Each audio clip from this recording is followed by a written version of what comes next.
नमस्कार दोस्तों, सभी पेंशन धारकों का एक बार फिर से स्वागत करते हैं। दोस्तों, इस वक्त की पेंशन धारकों के लिए बहुत ही महत्वपूर्ण और इम्पोर्टेंट खबरें निकलकर सामने आ चुकी हैं, जिसके बारे में दोस्तों आज की इस वीडियो के अंदर बात करने वाले हैं। जिसमें दोस्तों ईपीएस 95 पेंशन धारक, सरकारी कर्मचारी और राज्य कर्मचारी पेंशन धारकों के लिए बड़ी खबरें हैं। जी हाँ दोस्तों, आ गया उच्च पेंशन पर बड़ा मामला, बड़ी खबर। 83 लाख तक मिलेगा हायर पेंशन। जी हाँ दोस्तों, पेंशन भोगी 80 वर्ष की आयु तक जीवित रहते हैं तो दोस्तों पेंशन के रूप में मिलेंगे 83 लाख रुपए। जी हाँ दोस्तों, इसको लेकर आखिरकार क्या बड़ी खबर है, इसके बारे में आज की इस वीडियो के अंदर संपूर्ण रूप से जानकारी आप सभी को देंगे। साथ ही दोस्तों 18 महीने के डीए एरियर पर आप सभी के लिए बड़ा फैसला आया है। सरकार ने सरकारी कर्मचारियों के लिए बड़ी खुशखबरी जारी की है। 18 महीने के अटके पड़े डीए एरियर पर आखिरकार आप सभी के लिए बड़ा जवाब सरकार की तरफ से निकल कर सामने आ चुका है, जिसके बारे में आज के इस वीडियो के अंदर बात करेंगे। साथ ही न्यूनतम पेंशन 7500 प्लस डीए संभव नहीं है, इसको लेकर ईपीएस 95 पेंशन पर दोस्तों बड़ी रिपोर्ट हाल फिलहाल में निकलकर सामने आ चुकी है। इसके बारे में भी दोस्तों आज की इस वीडियो के अंदर बात करने की कोशिश करेंगे।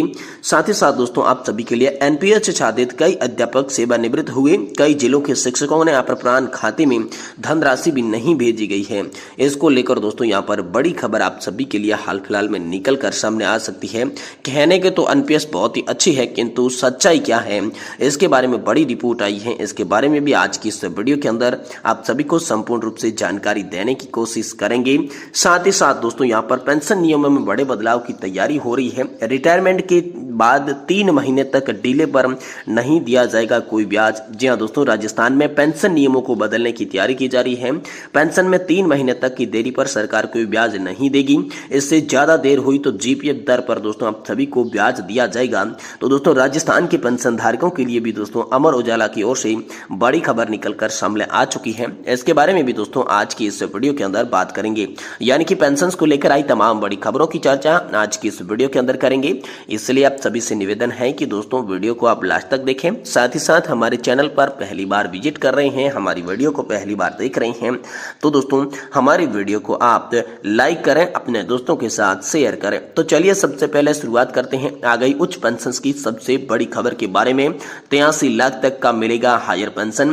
पेंशन भोगी अगर 80 वर्ष की आयु तक जीवित रहते हैं तो दोस्तों उसके रूप में यहाँ पर जो है 83 लाख रुपए मिलेंगे। इसको लेकर बड़ी खबर आ रही है। जी हाँ दोस्तों, यहाँ पर ईपीएस 95 न्यूनतम पेंशन को लेकर अब सवाल उठ रहे हैं। ईपीएफओ ने केरल हाईकोर्ट के हल्फनामा दिया है, जिनकी बातों को लेकर पेंशनर्स कल्याण कुमार सिन्हा ने कई बड़े सवाल उठा दिए हैं।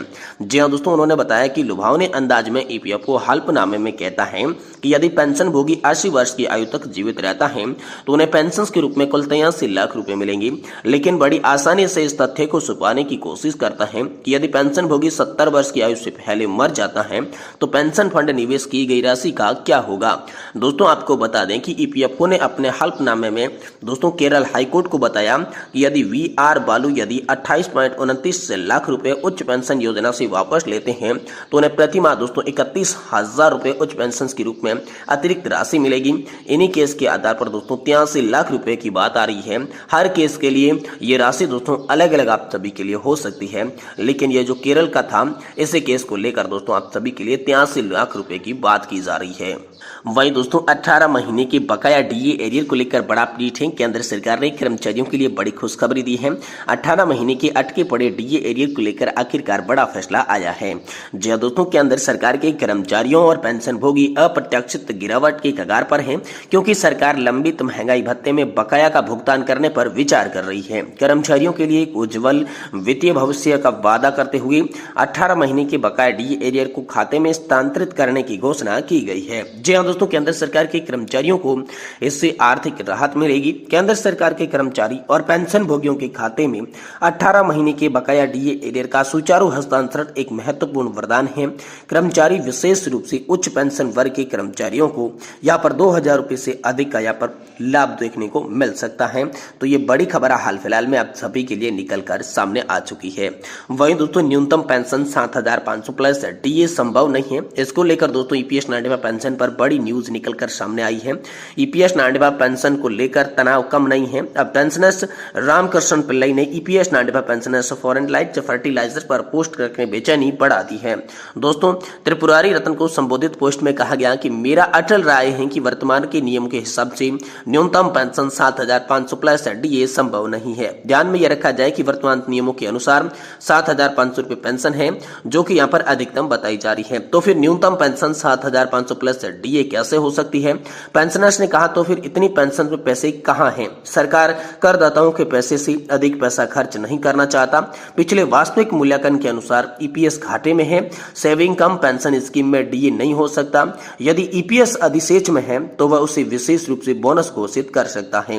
अकेले पीएम नहीं ले सकते ऐसा कोई भी फैसला। कैबिनेट और संसद की इसको लेकर मंजूरी होनी जरूरी है, मंजूरी चाहिए। वे आमतौर पर यहाँ पर अपमानजनक जवाब देते हैं कि जैसे मैं इसे देखूंगा, मैं इसकी जांच करवाऊंगा।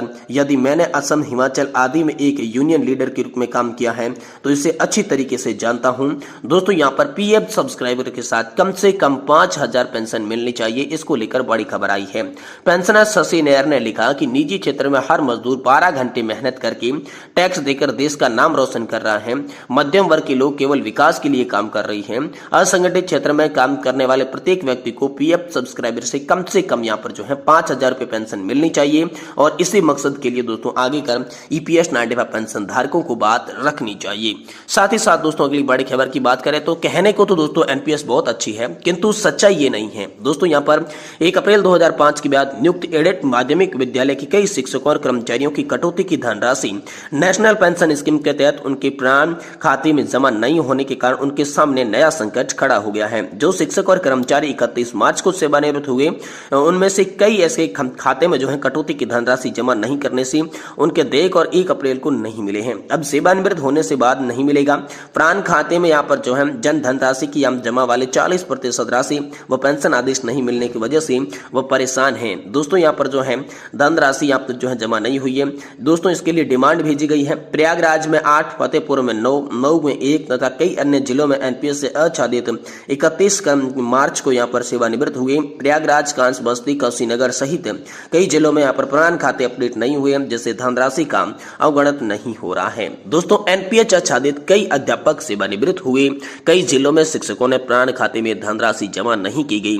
इसको लेकर दोस्तों यहाँ पर दैनिक समाचार पत्र की बड़ी रिपोर्ट आप सभी के लिए सामने आ चुकी है। आप देख सकते हैं यहाँ पर जो है इसकी बाकायदा तौर पर प्रति आप सभी के लिए उपस्थित करवा दी जा चुकी है। वहीं दोस्तों यहाँ पर जो है पेंशन को लेकर नियमों में बदलाव होने जा रहा है। राजस्थान में पेंशन नियमों को बदलने की बड़ी तैयारी की जा रही है। इसको लेकर बड़ी खबर है। दोस्तों यहाँ पर गहलोत सरकार ने रिटायरमेंट के दिन पेंशन और इससे जुड़े बेनिफिट जारी करने के प्रावधान बनाई थी। देरी पर दोस्तों 9.5% ब्याज पेंशनर्स के खाते में जमा करवाने का क्लॉज भी शामिल किया गया था। अब इसे बदला जा रहा है। पेंशन में 3 महीने तक देरी पर कोई ब्याज नहीं देगी सरकार। इससे ज्यादा देरी हुई तो जीपीएफ की दर से दोस्तों आप सभी को ब्याज दिया जाएगा। राजस्थान की पिछली गहलोत सरकार ने वित्तीय विभाग से जिन अफसरों ने पेंशन के नियम बनाए थे, अब वे अफसर उन्हें बदलने की तैयारी हो रही है। जी दोस्तों भजनलाल सरकार नए नियमों में संशोधित कर चुकी है। गहलोत सरकार ने बनाए गए पेंशन नियमों में कर्मचारी सेवानिवृत्त होते ही उनके खाते में पेंशन बेनिफिट डालें, इसका प्रावधान था। इसमें देरी होने पर ग्रेजुएटी और पेंशन को यहाँ पर जो है 9.5% की दर से ब्याज की प्रावधान जोड़ी गई थी। लेकिन अब प्रदेश सरकार नई भजनलाल सरकार ने इस नियमों में संशोधन की तैयारी कर चुकी है। दोस्तों आपको बता दें कि इन नियमों को केंद्र सरकार में मौजूद नियमों के अनुसार ही बनाया जाएगा।